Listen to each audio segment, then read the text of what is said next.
Oi, gente! Sejam bem-vindos ao meu canal. Se você é novo por aqui, eu costumo falar sobre casos criminais reais nas quartas e nas sextas eu falo sobre mitos e lendas enquanto eu maquio ou outras histórias. Então, se você gosta desse tipo de conteúdo, não se esqueça de se inscrever e deixar o seu like, que é muito importante para a divulgação do canal. E se você tem alguma sugestão de casos criminais, mitos, lendas ou basicamente qualquer tipo de história, é só comentar aqui embaixo que eu noto tudo e tento trazer o mais rápido possível. Então, chega de blá blá blá e vamos ao caso de hoje.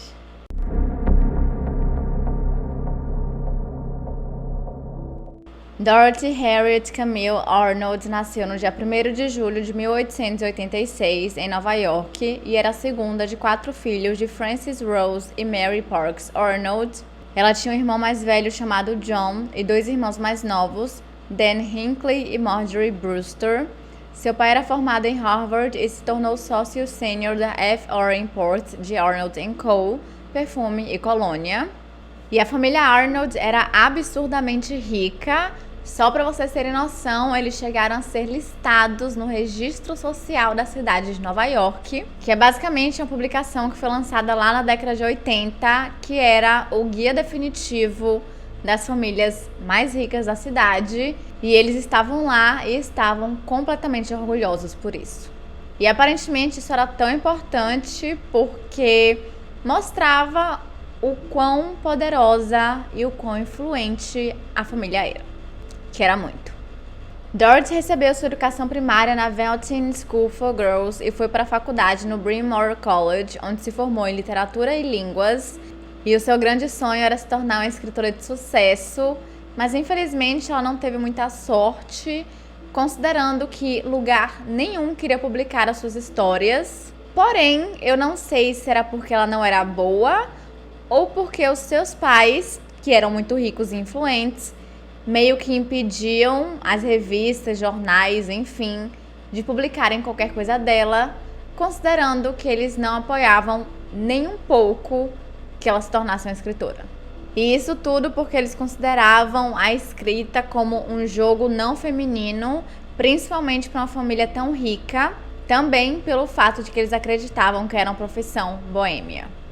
E quando ela implorou para que seus pais comprassem ou alugassem um apartamento para ela em Greenwich Village, para que ela pudesse escrever e meio que ter o seu espaço, o seu pai disse que não, porque um escritor pode escrever em qualquer lugar. E então, quando ela terminou a faculdade, ela acabou voltando para a casa dos pais, que ficava localizada na 108 East com a 79th Street. Na primavera de 1910, Dorothy enviou um conto para a McClure's Magazine, mas infelizmente eles rejeitaram o seu trabalho. E para piorar tudo ainda mais, a sua própria família e os seus amigos ficavam fazendo piadas, praticamente a ridicularizando por ela querer essa vida.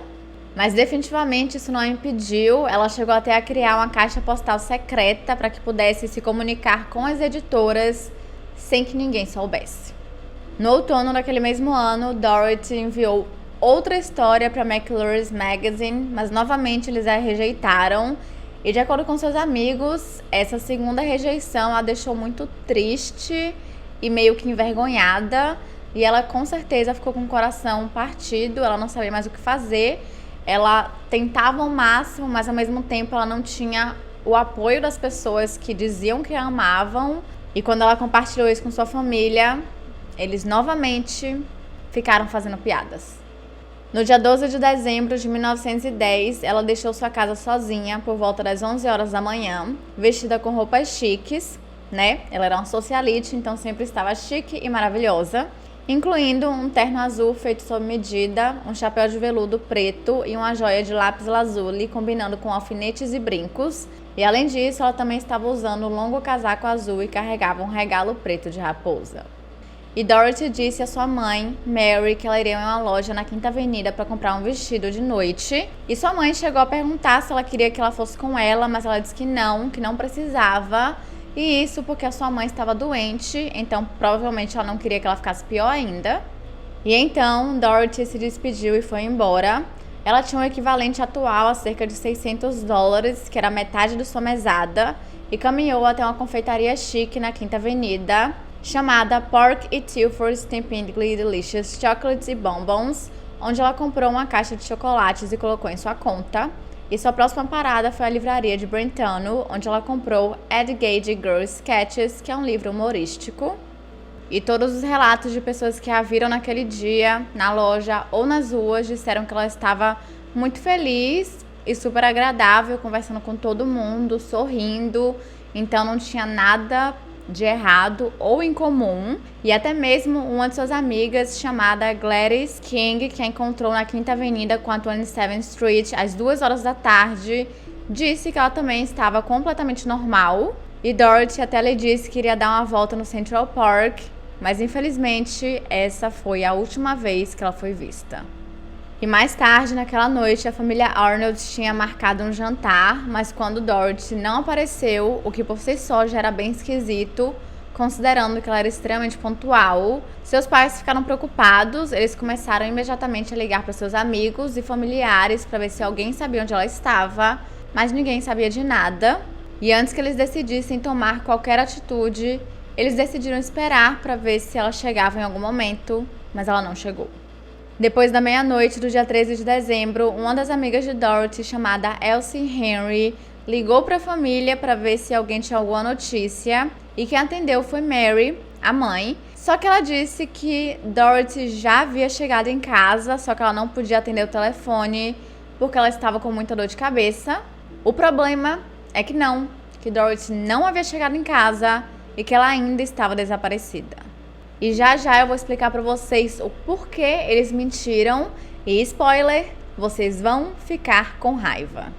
No dia seguinte, os Arnolds, ao invés de ligarem para a polícia, eles ligaram para o advogado e amigo da família chamado John Keats. E então, John foi até a casa e começou a vasculhar o quarto de Dorothy para ver se tinha alguma coisa fora do lugar, mas estava tudo normal. A única coisa que ele encontrou foram alguns papéis queimados na lareira e também algumas brochuras de navio para a Europa. Mas mais tarde foi descoberto que esses papéis nada mais do que eram as cartas de rejeição de outros lugares que Dorothy havia enviado suas histórias.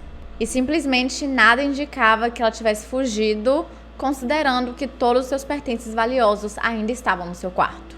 Porém, temendo que o seu desaparecimento fosse um espetáculo na mídia ou que até mesmo pudesse causar vergonha na família, a família Arnold não ligou para a polícia até 6 semanas depois. Sim, vocês ouviram certo. 6 semanas depois. E esse foi exatamente o motivo pelo qual eles mentiram para a amiga de Dorothy que havia ligado no dia 13, depois da meia-noite. Antes mesmo de alertar a polícia, a família Arnold começou a conduzir investigações por conta própria. Eles contrataram investigadores particulares, obviamente os melhores que tinham, que naquela época eram os Pinkertons, que procuraram a herdeira em todos os lugares, lojas, hospitais, casas de amigos e até mesmo necrotério. Eles também entrevistaram os amigos conhecidos e colegas de classe de Dorothy, mas novamente nada foi encontrado. E por conta disso, a agência levou sua investigação para o exterior, examinando registros de casamento e verificando os registros de passageiros de navios a vapor recentes. Mais uma vez, eles voltaram de mãos vazias. E então, no dia 26 de janeiro de 1911, 6 semanas depois, a família Arnold finalmente tornou o caso público. E apesar da crença do Departamento de Polícia de Nova York de que eles acreditavam que Dorothy estava viva e em algum lugar e que provavelmente teria fugido, seu pai acreditava fortemente que não, que ela havia sim sido assassinada e que ele gastaria todo o seu dinheiro para vingar a sua morte. E nesse ponto, considerando que já tinha se passado muito tempo desde o desaparecimento, eles precisavam do máximo de atenção da mídia que eles pudessem ter, que com certeza eles conseguiram, porque teve muita atenção da imprensa, todo mundo estava louco nesse caso. O que Frances e Mary não gostavam muito, porque eles não gostavam de ficar respondendo as perguntas e meio que sua família ser questionada em relação a algumas coisas, mas mesmo assim eles participaram de algumas conferências de imprensa e criaram a recompensa de $25 mil, que hoje em dia já é muito, mas naquela época era muita coisa, por qualquer informação que alguém tivesse sobre o desaparecimento de sua filha. E na coletiva, Frances, o pai, chegou a dizer que ele acreditava que Dorothy havia sido assassinada no Central Park e que seu corpo havia sido jogado no reservatório do parque, mas essa teoria foi rapidamente descartada, considerando que na época do desaparecimento a temperatura de Nova York estava a -6 graus, ou seja, o reservatório estava completamente congelado, então não tinha como alguém jogar um corpo ali. Mas mesmo assim, quando o reservatório derreteu, os policiais foram até lá para ver se encontrava alguma coisa, se encontrava um corpo, mas nada foi encontrado. E como eu falei para vocês, os pais de Dorothy odiavam 100% completamente responder as perguntas dos repórteres, principalmente quando eles começaram a dizer que Dorothy havia fugido com um homem de classe inferior.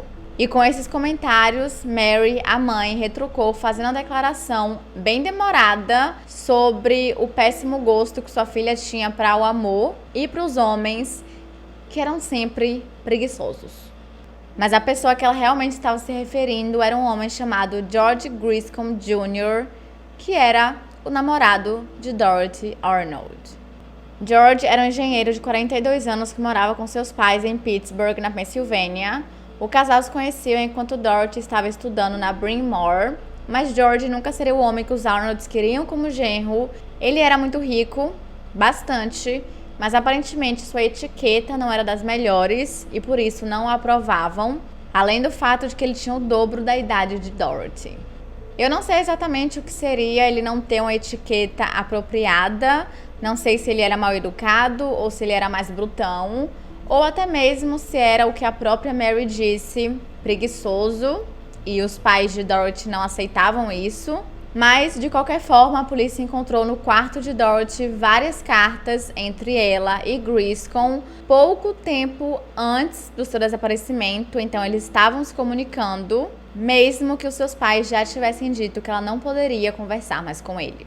Acontece que um ano antes do desaparecimento, Dorothy falou para seus pais que queria visitar um velho amigo na faculdade, porém não era isso que ela tinha ido fazer. Na verdade, ela tinha ido para Boston visitar George, e quando seus pais descobriram isso, eles não gostaram, eles ficaram pistola e falaram que ela não poderia mais vê-lo, o que obviamente ela não fez, e continuou conversando com ele, talvez até mesmo viajando sem que eles percebessem, dando alguma desculpa.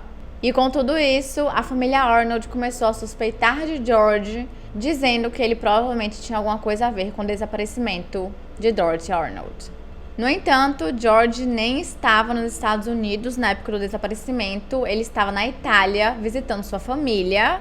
E então, no dia 16 de dezembro, ainda em 1910, a família mandou um telegrama para ele perguntando se ele sabia de alguma coisa ou se ele estava envolvido de alguma forma. E ele disse que não sabia de nada, não fazia a menor ideia. E no início de 1911, Mary e o irmão mais velho de Dorothy, John, foram até a Itália para interrogarem a forças George, perguntar se ele estava ou não envolvido. E nessa época ele estava hospedado em um quarto no Anglo-American Hotel. E ele disse que não, ele ficou insistindo que ele não tinha nada a ver. E meio que para eles pararem de perturbá-lo com isso, porque, querendo ou não, ele também meio que estava no luto. Ele não sabia onde sua namorada estava. E Mary pediu para que ele lhe desse todas essas correspondências com Dorothy. Não sei se era para dar para a polícia ou se era apenas para ela guardar. Porém, eu vi algumas informações conflitantes em relação a isso. Em alguns sites diz que ele deu, sem problema nenhum, mas em outros diz que ele recusou e que, na verdade, ele já havia queimado tudo. O que, se isso aconteceu, é bem suspeito. Ele permaneceu na Europa por mais um mês, mas acabou voltando depois, onde deu sua própria coletiva de imprensa. E foi exatamente como era de se esperar. Ele disse que a amava, que estava muito preocupado, que queria ela de volta. Porém, teve a cereja do bolo, que foi ele dizendo que quando Dorothy voltasse, eles iriam se casar. O que o público amou, foi incrível, muita história de amor, romântica, mas a família Arnold odiou completamente. E é aqui que as coisas começam a ficar um tanto quanto esquisitas. Algumas semanas depois, o jornal San Francisco Chronicle publicou uma matéria dizendo que vários funcionários do hotel onde George estava chegaram a ver ele conversando com a mulher que eles acreditavam ser Dorothy, porém, eles não aparentavam estar muito felizes, eles estavam tendo alguma conversa muito séria e aparentemente a mulher parecia agitada. Mas mesmo com essa informação, eu não sei se os policiais chegaram a investigar isso, mas realmente eu nem sei se eles conseguiriam encontrar alguma coisa, considerando que era muito tempo atrás, 1911, não se tinham câmeras de segurança nos hotéis, muito menos testes de DNA que pudessem realmente levar a alguma coisa. E com o passar das semanas, o caso foi ficando cada vez mais frio, porque não se tinham evidências e muito menos suspeitos. E claro, assim como todos os casos de desaparecimento ou casos mais misteriosos, muitas teorias começaram a ser criadas. E mesmo quando o caso foi encerrado 75 dias depois, as teorias foram ficando ainda maiores. 2 meses após o desaparecimento, a família Arnold recebeu uma carta que dizia: "Estou bem, assinada Dorothy", porém, nada além disso e não se tiveram outras cartas. E embora a caligrafia realmente fosse muito parecida com a de Dorothy, o seu pai, Francis, disse que não era a letra dela e que provavelmente alguma pessoa que queria fazer uma brincadeira de muito mau gosto simplesmente copiou a caligrafia de algumas amostras que eles haviam distribuído no jornal. E depois disso, os avistamentos e várias pistas falsas começaram a surgir ainda mais. Tava todo mundo meio que louco e fascinado, obcecado por esse caso, principalmente porque era de uma família muito rica e influente na cidade. E com isso, muitos impostores começaram a dizer que eles sabiam onde Dorothy estava, ou até mesmo mulheres dizendo que eram a própria Dorothy, apenas para ficarem com a sua fortuna. O que é insano. E, consequentemente, as teorias e conspirações sobre o que realmente havia acontecido com Dorothy Arnold foram se espalhando muito rápido. Uma das teorias dizia que ela simplesmente havia fugido porque ela não aguentava mais viver a vida que ela vivia, considerando que ela não tinha permissão para seguir o seu sonho. Então, fugindo e indo para um outro lugar onde ninguém a conhecia, ela poderia se tornar uma escritora. E outras pessoas acreditavam que ela teria tirado a sua própria vida, basicamente pelo mesmo motivo de que a sua carreira como escritora não estava dando certo e que ninguém acreditava nela. Pior que isso, as pessoas a ridicularizavam por isso. Outra teoria sugere que ela teria ficado grávida, provavelmente de George Griscom, e então ela foi fazer um aborto em uma clínica clandestina e acabou morrendo. E essa teoria chegou a ser apoiada por um médico que trabalhava em uma clínica clandestina chamada House. E a House era uma clínica de aborto clandestina que, algum tempo depois, revelou ter acolhido várias mulheres em suas portas, que muitas vezes desapareciam. O médico que dirigia a clínica, Dr. Meredith, mais tarde chegou a alegar ter realizado um procedimento em Dorothy que tirou a sua vida, já que as condições eram tão ruins que complicações e mortes entre os pacientes eram inevitáveis e praticamente comuns. E quando as mulheres morriam, eram queimadas em uma fornalha, e Dorothy teria tido o mesmo destino. E também houve muita suspeita de assassinato, isso porque, em 1926, um prisioneiro da penitenciária de Rhode Island chamado Edward Glennorris disse que ele foi pago para se livrar de um corpo de uma mulher exatamente na época do desaparecimento de Dorothy Arnold. Ele acrescentou também que o homem que havia lhe contratado era conhecido como Little Louis e ele teve que transportar o corpo de New Rochelle até West Point. E lá eles encontraram outro homem que atendia apenas como Doc, e Doc disse que o nome dessa mulher era Dorothy e que ela havia morrido em uma operação em casa. Em seguida, os homens enrolaram o corpo da mulher em um lençol e o enterraram em uma casa abandonada, mas não se sabe onde é essa casa. E aí fica a questão se esse homem, Doc, era um homem da clínica, talvez um médico, né, pelo nome Doc, ou se ele era um sequestrador. E ainda fica mais doido, porque na hora que Edward foi fazer uma descrição desse tal Doc, adivinha? Era exatamente como George Griscom, o namorado de Dorothy. Pois é. Porém, aparentemente não foi encontrado nenhum corpo em Jersey e os policiais acreditaram na versão de George, que ele era inocente e que ele não tinha nada a ver com tudo aquilo. Mas muita gente acredita que ele pagou os policiais para que eles não investigassem mais fundo. Mas é apenas um rumor, então não sabemos se isso realmente aconteceu ou não. Mas que é esquisito? É. E muito. Anos depois do desaparecimento, vários relatos de supostos avistamentos foram relatados para a polícia e eles investigaram todos, mas todos eram falsos. E a família Arnold não teve um dia de paz porque eles continuavam recebendo cartas de pessoas diferentes dizendo que eram Dorothy, mas tudo isso foi investigado e realmente era falso. E por sinal, um advogado da Califórnia chegou a entrar em contato com a família dizendo que Dorothy Arnold estava morando em Los Angeles com o nome falso de Ella Nevins, porém, o seu pai contestou isso dizendo que era mentira. Em abril de 1921, Frances e Mary já haviam gastado mais de $250 mil na investigação e o caso foi arquivado. E então, uma declaração chocante saiu do próprio departamento de polícia, dizendo que o caso havia sido solucionado.